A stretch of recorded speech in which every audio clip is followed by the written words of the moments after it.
There has been a growing issue in this country for a long time now, and I've spoken about this in the past, but this is really where it comes to a head.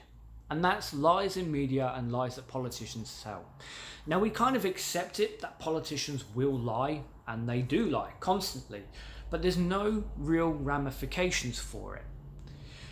And that's a massive problem.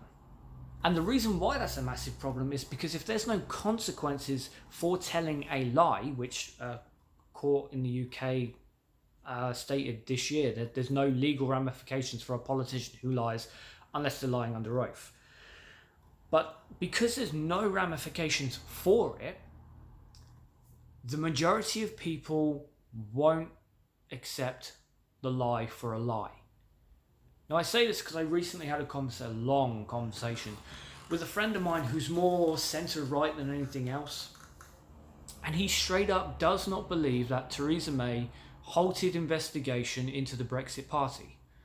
But that's exactly what happened. That's exactly what she did. But because there was no ramification for it, this single anti-democratic, anti-British action has just been allowed to happen. He does not believe that Boris Johnson's proposal for 40 new hospitals is an outright lie. Despite the fact that if you actually read the proposal that Bojo released with it, it doesn't say anything about building 40 new hospitals. It's 6 hospitals might get renovations. 6 hospitals will get renovations, but even these renovations are incredibly unspecific and undetailed. So it could be a lick of paint and a broken stool. And that's honestly the level that we'd expect from a Conservative government. When Matt Hancock comes out, and I will have to do another video on Matt Hancock because my God, that man is dim. But when he comes out and says Labour is responsible for NHS going down the pan and the NHS is doing phenomenal now, that is a demonstrable lie. Conservatives have been in charge since 2010. It's the Conservative fault. But of course, this doesn't get called out. There's no ramifications for it. And just quickly, while we're on the NHS, recently doing a bit of digging, because I had planned to do a specific video for Matt Hancock.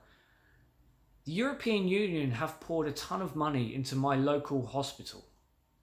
A ton of money. They've paid for a ton of beds, a ton of equipment. But the Conservatives have closed most of the wards. There's no A&E department there. There's nothing. You'd still have to go to either Ashford or Margate, which puts an immense amount of pressure on those 2 hospitals, while we have, for all intents and purposes, a hospital here in Dover that essentially has its cellophane wrapping still on it. But most of it is going to waste. Even though the Conservatives haven't funded the full thing and a huge amount of funding came from the European Union, it's gone to waste because they've shut it. But there are no consequences. There are no ramifications.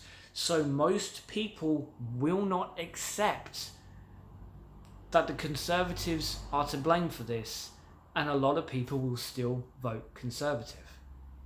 Now, during the recent debate, Bojo's main plan of attack was just to call out Brexit and Labour's lack of stance on Brexit, which, I mean, honestly, is a good attack for him because anything else he would fall apart on.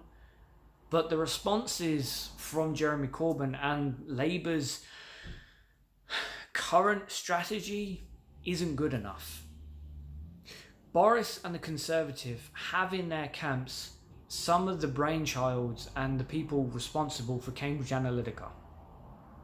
Some of the people who were responsible for getting Trump into office. Some of the people who were responsible for the referendum and how these people used social media, Facebook, Instagram, Twitter, used all these things to mislead people, to lie to people. And that's not getting called out. Labour really need to change their approach. I mean, they are a big enough group. They can have multiple fronts, but they need to be sorting this out. When you go on TV and you talk about the Prime Minister, bring up how many groups he's been involved with that are under investigation, and the fact that the Conservatives have halted those investigations. Bring up the fact that the NHS does not have 6% privatisation, it has 26% privatisation.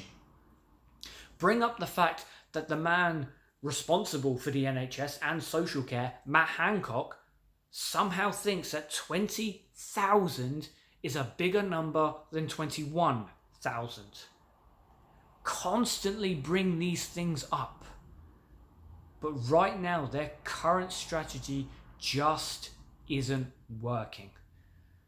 As I said at the start of this video, there is a serious problem with lies, misinterpretation, and people not being held accountable. This won't change until we get rid of the Conservatives. Now, I don't normally ask people to do this. I generally kind of think if you like it, you'll share it anyway. But this general election is the most important because we're at the crossroads now. We're either going to go further down into this spiral, which will be so much harder to get out of, or we can save it at the last second. So make sure people know that the Conservatives are liars. Share this video, share similar videos to this. Make sure people know that Boris Johnson is a pathological liar and cannot be trusted. And so is Dominic Raab, Matt Hancock, Priti Patel, Sajid Javid. All these Conservatives, at every single opportunity, and most Liberal Democrats for that matter, have voted for or been in favour of things that are horrible for the country. We can't allow them to carry on, especially as in 2020, if the Conservatives manage to cling to power, we will lose the backing of the European Court of Justice. It might mean nothing to you now, but it will mean something to you when we no longer have those protections. Politicians need to be held accountable for their lies.